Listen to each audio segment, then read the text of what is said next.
Hi guys, welcome back to the desk corner. Welcome to a new video. If you saw last week's video, I went through my entire art supply collection, but the thing is, the video, of course, ended up getting really long, and so I decided to split it into two and talk about all of my art papers in a separate video because I figured this might take me a while too. Hopefully it won't end up as long as the first one, but if you haven't seen the first one and you want to see my art supply collection, I will link that down below in the description box for you to go ahead and watch after this one, or first if you would like to.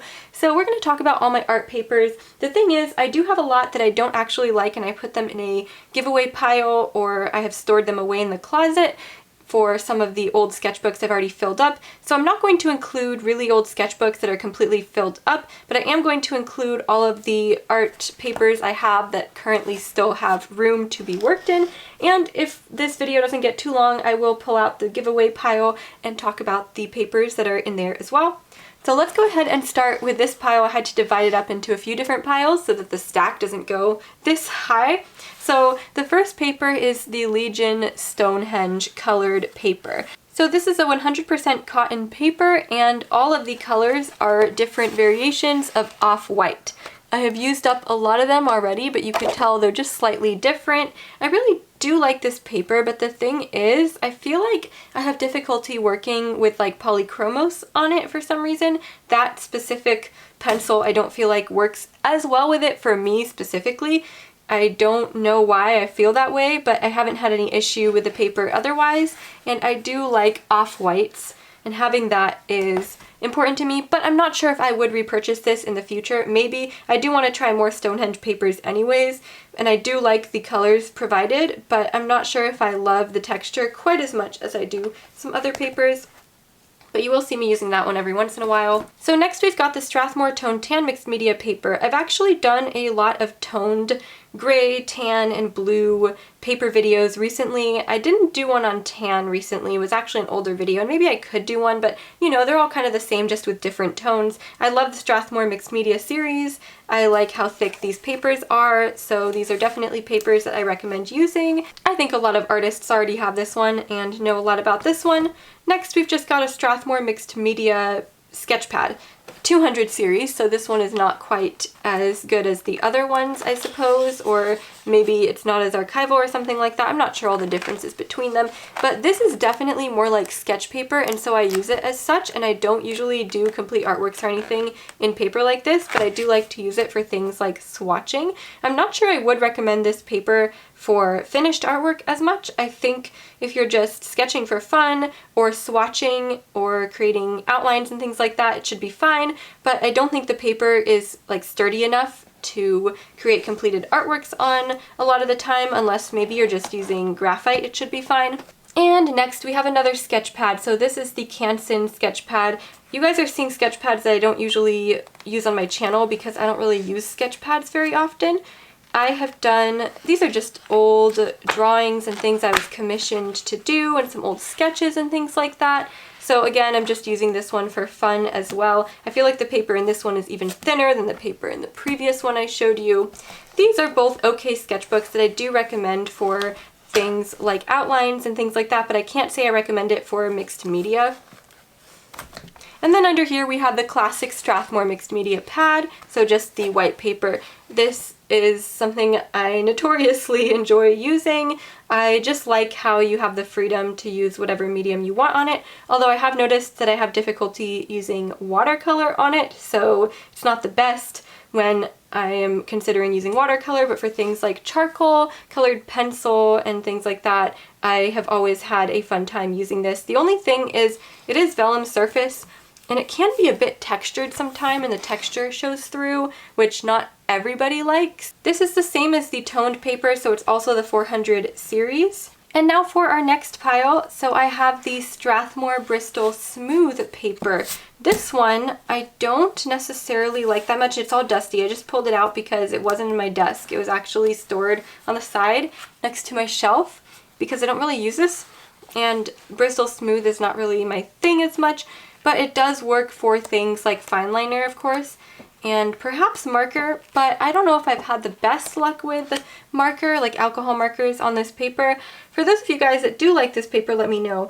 I have run into a lot of graphite artists, sometimes colored pencil artists that prefer the smoothest surface possible so that the tooth of the paper doesn't show through, and a lot of you guys have commented on my channel about that, so really paper is just a preference. But this is also the 400 series. For any of you guys that have used it, it's almost like cardstock, and it definitely is extremely smooth. It does say for finished artwork pen and ink, in case you're wondering what the intended use is for, but I've seen artists use it for other things as well. I've just never had very much luck doing that. Next we've got Strathmore Bristol Vellum Surface 500 series. So I do want to try the plate surface, which is the Bristol Smooth version, like the nicer version of Bristol Smooth, and this one's all dusty too. And I have a video trying this out on my channel if you guys do want to talk more in depth about it, but this is obviously a bigger pad. That's why it's all dusty, because it wasn't in my desk, just stored somewhere else. And I do really like this paper. It's 100% cotton, and I'm a huge fan of 100% cotton papers. The tooth is even, I've noticed, so compared to other toothy papers, I really like the texture of this one, and I enjoyed using it for a charcoal artwork of a crocodile I did quite a while ago. That's not too difficult to find on my channel if you want to know more about this, but I really do like this paper, and this is one that I have to say I recommend. Next we have Arches cold pressed watercolor paper. These are just paper pads that I constantly rebuy when I need to, because these are my go-to watercolor pads. These are also 100% cotton. They're a bit on the pricier side, but I've seen them being sold at my local art stores lately, which is great because that means I don't always have to resort to online to buy these. This one is still new and in its plastic wrap because I haven't quite opened it yet, but I've used this a lot in the past. Next we've got, oops, I should probably organize this. So next we've got another, okay, so now I see why I didn't open that one yet, because I haven't finished this pad of the same exact paper, but I did want to show you guys the other Arches paper I have, which is the hot pressed watercolor paper. Also pricey and 100% cotton, just hot pressed, so it's a smoother surface. A couple months back, I did make an entire video comparing Arches hot pressed to cold pressed, so that's available for you if you would like to see it. I do prefer cold pressed now. This is definitely going to be a talk heavy video, you guys, so sorry if some of you guys get annoyed with all of the constant talking. But my next paper I want to show you is Pastelmat. I have a couple pads of it, 2 or 3 I think, let me check. I think, okay, this one's supposed to have the back on it. So just 2 pads of it at the moment, because they have different assortments of colors. So this is the original one I had. Comes with white, sienna, brown, and black, and so it's very basic. And then the next pad that I bought includes some yellowish colors and some grays as well. So that way I have a bit of an assortment, and they have a lot of options. I really like Pastelmat. It's the only paper I've had luck with for pastel pencils. I don't really use pastel sticks, but pastel pencils work great on this paper. This paper is not cheap, but I don't create artwork with pastel very often, so it doesn't matter too much to me because I don't need to replace them very often. I can't really compare this to many other pastel papers because the ones I've tried have just been really bad, but if any of you guys have other recommendations for pastel paper that you enjoy using, maybe cheaper, more affordable recommendations, let me know in the comment section, because I do feel bad when I recommend this paper knowing that it is quite expensive, but since I don't use pastel that much, it's not too big of a deal for me. These are toned, so I guess I could show you guys the paper here for some of the different colors, and it does have this nice backing to it as well. So you could see we've got a couple different shades of cream and gray as well, and I've used a couple of these already too. I think this pad came with 12, yeah, 12 sheets. That's not a lot for how expensive it is. I guess you could cut them down though, or buy a bigger one. And then I don't have very many left of this one either. I just have a couple of browns left, and I think I might have used all the black up already, but I'm not quite sure. Yeah, I guess I have used all the black and white up already. So I just have the browns left in this one. Next we have Strathmore Bristol Smooth Paper again. So I did purchase this one that I showed you guys earlier in an attempt to compare it to this one. Wow, I still have not made this video. Oh my gosh, you guys, I think I should make this video. So in order for me not to forget, I'm just going to put them together on the side of my desk. So I just wanted to compare in my video the 300 series to the 400 series. I'm not sure if there's anything that you're going to be able to see, like difference-wise, between these two. I know that maybe it has to do with how archival the paper is or something like that, but I'm not completely sure. So I still will make a video maybe comparing These two for anybody who is a bit confused what the difference is, like me, I'm honestly confused. Then we have this very basic sketch pad. Don't use this very often. I don't use sketch pads in general very often. All these Strathmore papers look exactly the same, don't they? So this is Strathmore Bristol Vellum, and it's a 300 series. So I don't really like this one, I have to admit. It's similar to the mixed media, but I think I dislike the texture of this one a little bit more than the actual mixed media. I might do a giveaway with this. I'm not quite sure yet. I do like just having extra paper on hand regardless, even if it's not my favorite paper. So it's not so bad that I just would not keep it. It's just not really my preference. Next, another one that looks the same, except this is just tracing paper. Obviously, I just like to use this to protect my artwork or use it to protect my hand, to keep grease from my fingers from getting on my artwork, or to keep my hand from getting a lot of debris or dust on it as well. So this obviously is just like basic parchment paper, and you can probably buy a much bigger pad of this for cheaper as well, but I just happen to have this one. Just a lot of Strathmore in this haul, don't you guys think? It's a little bit ridiculous. Next, I've got the Strathmore toned gray mixed media paper. Just made a video about that, so I'm not going to talk too much about that. You can watch that video if you're interested. Same with the toned blue, very recently made a video about that. Obviously these are pretty much the same, they're 400 series, the only difference is the tone. And then we've got my Strathmore black paper. I don't know if I love this paper, whoops, sorry you guys, it's got like dust and things on it, but I don't know if I really like this paper that much. I'm sure this is true of most black paper, but it's really hard to erase because it picks up some of the like color and then it becomes lighter in those spots. So I try to avoid using black paper as much as I can, even though it's fun sometimes. And when I do, I try to keep it basic so there won't be a lot of erasing. If you guys have a black paper that is even a bit darker that you could recommend to me, let me know, because I know this one looks dark right now, but sometimes when I am working with it, I notice that it isn't quite as deep as I want it to be, if that makes sense. Okay, we're down to our last little pile before the giveaway pile, still thinking about whether I want to include that or not. So I've got this miniature little Strathmore sketchbook. I mostly use it for like little swatches or testing or things like that. It's just nice to have little sheets on hand in case I need to do something with that. You guys have seen my Canson Mixed Media sketchbook. I always do swatches in here, and I've done some actual little artworks in here as well. This is primarily my travel sketchbook too. And it does have a lot of texture, so I'm not quite sure it's my favorite. And when I'm done with this one, I don't think I'm going to buy the same one again. But I like at least that it's mixed media, so I don't have to worry too much about, like, you know, things coming through on the other side or anything like that, or breaking the paper. Okay, so next I've got my Stonehenge cold press black paper. I really like this one. I really do. I've only used it once so far though, so I can't really give you guys too much info on it. This is a 100% cotton paper for watercolor, and I used it with metallic watercolors before and absolutely loved it. I still have yet to use it with normal watercolor, so I think that should be something I do in the near future. I mentioned before that I don't love using black paper, but when it's watercolor, you don't have to erase. So I think that that benefits for using black paper is to use watercolor or something where you don't have to really worry about erasing. This is a very small pad, as you guys can see, in comparison to the other ones we've talked about. It's like 8 by 10 inches. It's really small, but I saw it at the art store and decided to just pick it up because I rarely see Stonehenge at my local art stores anyway. Then we have my Etcher Lab watercolor block. This is cold pressed as well, not 100% cotton, 50% cotton. I did really enjoy trying this one out. It's my only watercolor block. I was a bit worried I would rip it, and luckily I didn't. I do really like the texture of this paper, and even though it's not 100% cotton, I very much enjoyed using it. I'd like to try more Etcher papers in the future, but I do have a video on that, so I won't linger too long on that either. Then just another little like swatch book and a black one as well. This one is very cute. I've just done a couple of like little sketches in it.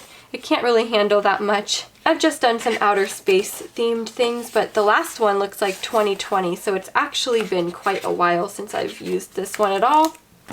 And then we have a little outlier in the group, Spectrum Noir paper. This is white cardstock. I had this recommended to me for alcohol-based markers, and I actually think it worked really well. But of course you can also use it for printing things out, like photos, different things like that, because it is cardstock. So I have this kind of as like multi-purpose, but it definitely does work really well with alcohol-based markers, at least the Blick Studio ones that I have tried before. Okay, I don't want this video to get too long, but I just figured maybe I could show you the giveaway paper pile so far as well. This needs to be stored properly or wrapped up or something because it is all dusty and terrible, and I apologize for that, you guys, as I'm just cleaning it. Don't want to delay this video anymore though. So this is Strathmore charcoal paper. I just don't like this paper. I think that it shouldn't be used for charcoal. I think you could use it for something else, but not charcoal. It just creates a huge mess. It says it's ideal for charcoal and pastel, but to me that is not true. I have 2 of these pads.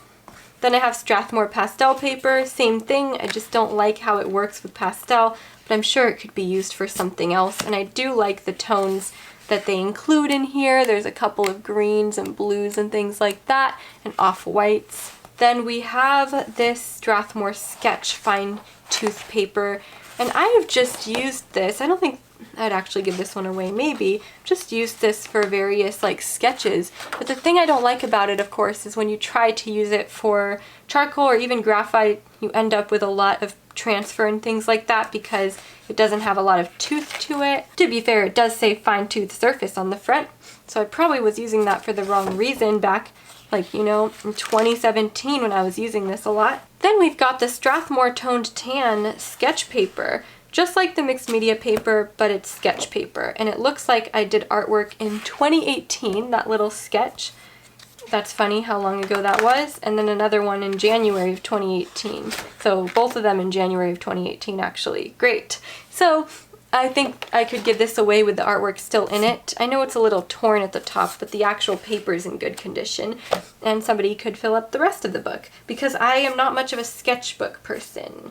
I don't know when that happened. I used to be when I was younger, and then now I'm just not. Oh my gosh, move it, move it. Okay, it's still alive, it's just not going to hang out on my art papers. So next we have the Strathmore Bristol Smooth Surface paper. This is the same as the smaller pad I showed you, just a bigger version of it. Obviously, since it's not my favorite paper, I thought I might as well just throw it in the giveaway pile, and same with the vellum, which is also not my favorite. So same paper, just smooth versus vellum. Finally, I have this Strathmore drawing paper, and I might just give this one another chance, to be honest. I think I originally didn't like it because I thought maybe it was too thin. And my issue with thin paper, for those of you guys wondering, yes, this is an unfinished sketch in here, which I'll probably never finish. I don't like how the paper ends up getting a little bit damaged over time. So for example, like the ends will start to curl up, like this part here, the corners, and it'll get crinkles in it. This specific paper is not quite as thin as some others that I've worked with, but it's still like, you know, a thinner paper than what I usually would use, and I feel like it's not quite as sturdy. Now I do think it is ideal for something like graphite, and I am sure it'd be better if I gave this one another chance maybe, and maybe I'll keep this one after all and not put it in the giveaway pile and test it out a bit more.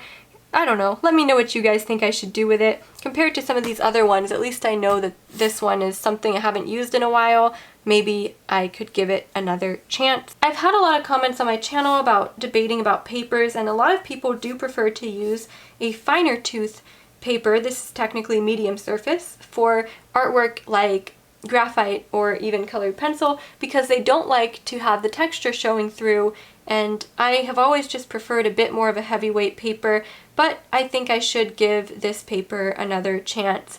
Let me know what you guys think. This one does say it's heavyweight, by the way, but it's definitely not as heavyweight as some of the mixed media papers that I'm used to.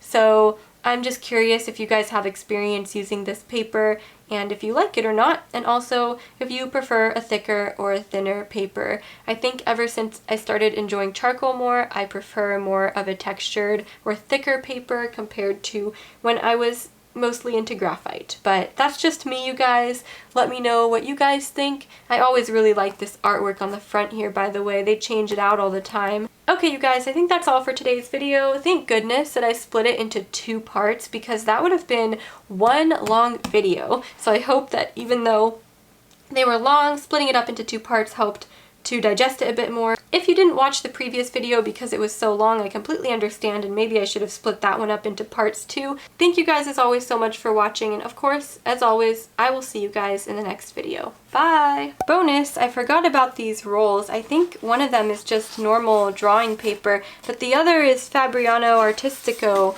paper, and it's just a giant roll, you guys.